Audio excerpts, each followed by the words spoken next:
To solve this, we apply the square root to both the numerator and the denominator, giving us 5/9. Great job, everyone! जुज number 1 25/81 to the power 1/2।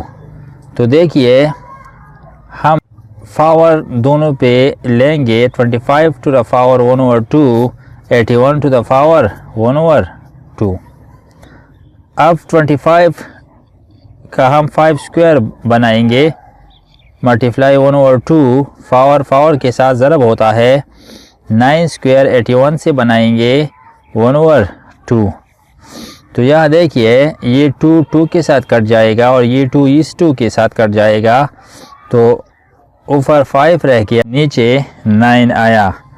5/9 इसका जवाब आया, 5/9।